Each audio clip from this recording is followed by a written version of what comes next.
15 साल से ज्यादा इस्तेमाल की हुई गाड़ियों को अब स्क्रैप किया जाएगा और ये निर्णय नितिन गडकरी ने लिया है। नमस्कार, चैनल वन देख रहे हैं आप और मैं हूं शिल्पा शर्मा। पूरी जानकारी क्या है आपके समक्ष रखेंगे।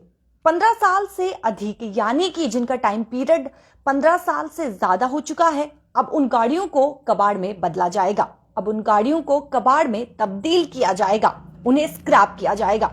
हम बात कर रहे हैं उन गाड़ियों की जो गवर्नमेंट सर्विस यानी कि जो इंडियन गवर्नमेंट की बात करें तो उनके यूज में आती है, यानी कि गवर्नमेंट के अंदर जो गाड़ियां चलती हैं उन गाड़ियों को अगर 15 साल से अधिक टाइम पीरियड हो चुका है तो अब उन गाड़ियों को स्क्रैप किया जाएगा, यानी कि उन गाड़ियों को अब कबाड़ में तब्दील किया जाएगा।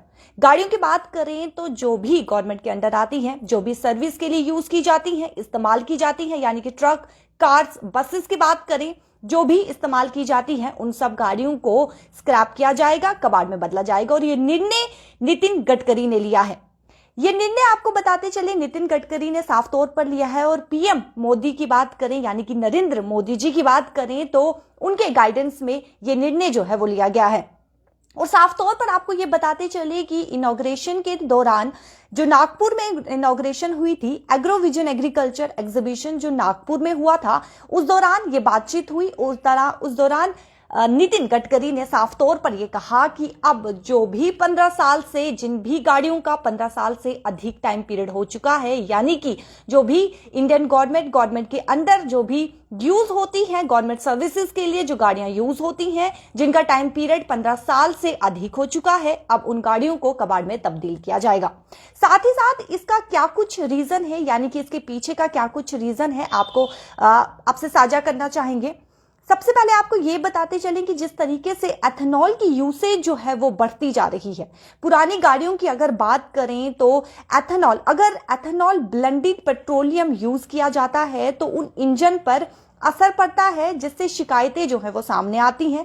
और साथ ही साथ आपको ये भी बताते चले कि नितिन गडकरी ने ये भी कहा कि 2 प्लांट्स जो है वो सेटअप किए जाएंगे, यानी कि बायोएथेनॉल की बात करें और बिटुमिन की बात करें तो उनका प्रोडक्शन जो है वो किया जाएगा। जिससे पहला बिटुमिन की अगर बात करें तो बिटुमिन जो कि राइस स्ट्रॉ यानी कि राइस की खेती जब होती है तो जो उससे भूसा बचता है उसे खाक में यानी कि उसे जलाया जाता है, जिसके कारण पोल्यूशन होता है। एक तो इस पर रोक लगेगी और साथ ही साथ उस भूसे का इस्तेमाल किया जाएगा बिटुमिन में, जिनसे रोडवेज की बात करें, हाईवेज की बात करें तो वो बनाई जाएंगी। और साथ ही साथ बात करें बायोएथेनॉल की तो उसका भी प्रोडक्शन जो है वो बढ़ाया जाएगा ताकि उसे पेट्रोल में ब्लेंड किया जा सके और एनर्जी सेव की जा सके, यानी कि पेट्रोलियम जो है वो सेव किया जा सके। और ये इंप्लीमेंटेशन नितिन गडकरी ने साफ तौर पर कहा है कि ये इंप्लीमेंटेशन स्टेट लेवल पे भी की जाए, ताकि एक तो पोल्यूशन पे रोक लगेगा और साथ ही साथ जिस तरीके से 2 प्लांट्स जो है सेटअप किए गए, यानी कि बिटुमिन की बात करें उनका भी यूज किया जाएगा।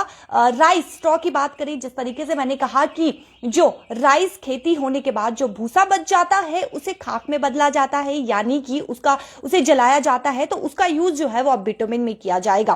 साफ तौर पर यह कहा है। और फिर मैं आपको बताती चलूं कि 15 साल से अधिक यानी कि जो भी गाड़ियां 15 साल से अधिक उनका टाइम पीरियड हो चुका है, गवर्नमेंट सर्विस की जो यूज में आती हैं, उन गाड़ियों का टाइम पीरियड अगर 15 साल से अधिक हो चुका है तो अब उन गाड़ियों को कबाड़ में बदला जाएगा, उन गाड़ियों को स्क्रैप किया जाएगा। साफ तौर पर यह निर्णय नितिन गडकरी ने लिया है। आप इसको किस तरीके से लेते हैं, आपको क्या लगता है ये निर्णय जो है क्या सही है या गलत है? आप इसमें क्या कुछ कहना चाहेंगे, आपके क्या कुछ विचार है? अपने विचार जो है वो कमेंट सेक्शन पर जरूर प्रकट कीजिएगा। मुझे दीजिए इजाजत, नमस्कार।